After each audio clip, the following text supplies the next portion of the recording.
Reka nongere ngwikaze mu makuru n'ibiganiro byacu bya buri munsi. Nta kindi kiri kuvugwa usibye amasezerano Repubulika y'u Rwanda yagiranye na Repubulika Iharanira Demokarasi ya Congo imbere ya Donald Trump i Washington DC mu biro n'ubusanzwe bya Donald Trump ahanganye muri White House. Hari amasezerano y'amahoro yasinyiwe ahangaha n'ubusanzwe muri ibi biro bya Donald Trump.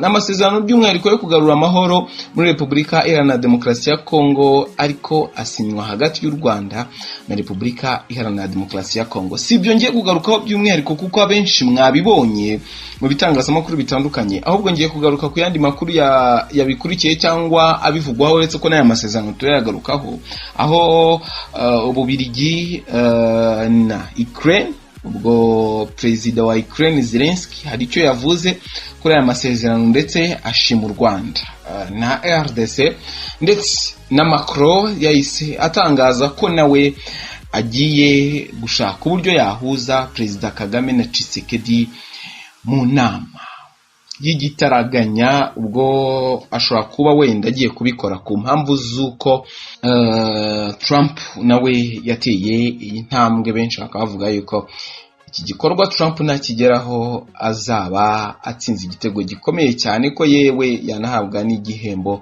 cy'amahoro cyitiriwe Nobel. Reka tugaruke kuri aya makuru yose.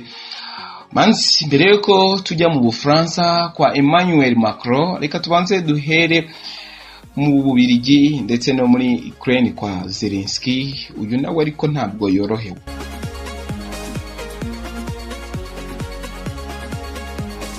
Nkuko natangiye mbivuga, ibihugu bitandukanye byashimye u Rwanda na Repubulika Iharanira Demokarasi ya Congo nyuma y'amasezerano y'amahoro impande zombi zasinyanye kuri uyu wa gatanu. Minisitiri w'Ububanyi n'Amahanga Olivier cyangwa Ambasaderi Olivier Nduhungirehe na mugenzi we wa RDC Therese Kayikwamba Wagner basinye aya masezerano i Washington DC muri Leta Zunze Ubumwe za Amerika. Ububiligi biciye muri Minisitiri w'Intebe wabwo wungirije akaba Minisitiri w'Ububanyi n'Amahanga yitwa Maxime Prévost bwatangaje ko bwakiriye cyangwa bwakiranye yombi ari amasezerano y'amahoro. Ati nishimiye isinywa ry'aya masezerano y'amahoro hagati ya RDC n'u Rwanda uyu munsi i Washington, ubwo yabitangaje ejo kwa 27. Ati nkeje ibihugu byombi by'abaturanyi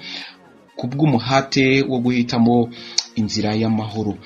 Ububiligi kandi bwavuze ko bushima Leta Zunze Ubumwe za Amerika kubwo gushobora kuyobora ibiganiro byaganishije kwisinywa ryari amasezerano azifashishwamo nayo muri Qatar. Muribuka yuko Perezida w'u Rwanda ndetse na Tshisekedi bahuriye muri Qatar.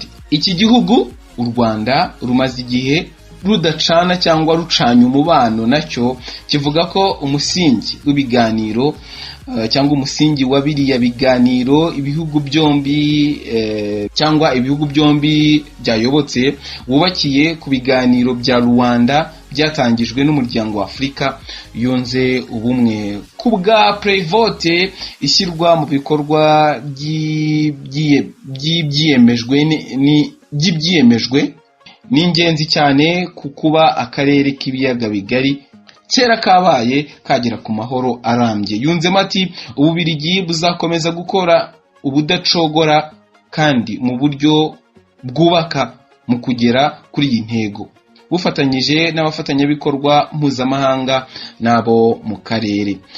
Undi washimiye ari amasezerano ni Perezida Volodymyr Zelensky wa Ukraine. Nawe yanditse ku rubuga rwe rwa X ati twishimiye amasezerano y'amahoro yagezweho hagati ya Repubulika Iharanira Demokarasi ya Congo na Repubulika y'u Rwanda, intambwe isobanuye gushyira iherezo ku mvururu n'ubwicanyi. Zelensky yakomeje agira ati ni ingenzi guhagarika intambara hakagarurwa icyizere kubw'ubuzima butekanye muri buri gice cyari cyo cyose cy'isi. Ikindi ni ingirakamaro kuba Leta Zunze Ubumwe za Amerika zitanga umusanzu ngo ibyo bibeho.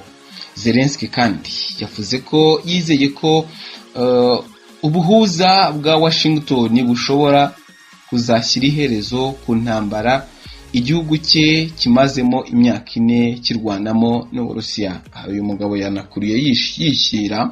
Ikindi kandi Perezida Emmanuel Macron w'Ubufaransa we yavuze ko amasezerano y'amahoro u Rwanda na RDC byasinyanye ari intambwe y'amateka yatewe nyuma y'imyaka 40 y'imibabaro. Yunzemo ati ni amakuru meza ku karere k'ibiyaga bigari k'Abanyekongo n'Abanyarwanda. Ubufaransa buboherereje ubutumwa bw'icyizere. Amahoro agomba gukomeza. Nkiri kuri Emmanuel Macron ndagira ngo mubwire yuko uyu mugabo yanaboneyeho cyangwa yahise anakomerezaho anatangaza cyangwa yanatangaje yuko nawe agiye guhuza mu nama cyangwa agiye guhuriza hamwe Kagame na Tshisekedi. Ubwo agiye gukora ibisa n'ibyo Trump yakoze, uko nuko abantu bari kwibaza. Nubwo Trump we bahahuriye basinya amasezerano y'amahoro, ariko ushobora gusanga hari izindi nama zirenze Macron agiye kubahereza. Ariko kwibi yabigerageje ndetse akanabahuza ntibigire umusaruro bitanga. Ubu yaba afite undi muvuno. Reka tugaruke kuri ibi ngibi bya Emmanuel Macron. Ni Perezida Emmanuel Macron w'Ubufaransa ushaka guhuza ba Perezida Paul Kagame w'u Rwanda na Felix Antoine Tshisekedi wa RDC mu nama yiga ku kibazo cy'ubutabazi mu burasirazuba bwa Kongo. Baza kuza gutabara Kongo guterero. Ni inama izabera i Paris kwa 25 Nyakanga 2025. Kugeza ubu ntibiramenyekana niba Perezida Kagame na Tshisekedi bazemera ubutumire bwa Macron. Mu kwezi gutaha kandi abakuru b'ibihugu byombi byitezwe ko bazahurira i Washington DC muri Leta Zunze Ubumwe za Amerika, aho bazakirwa muri White House na Perezida Donald Trump.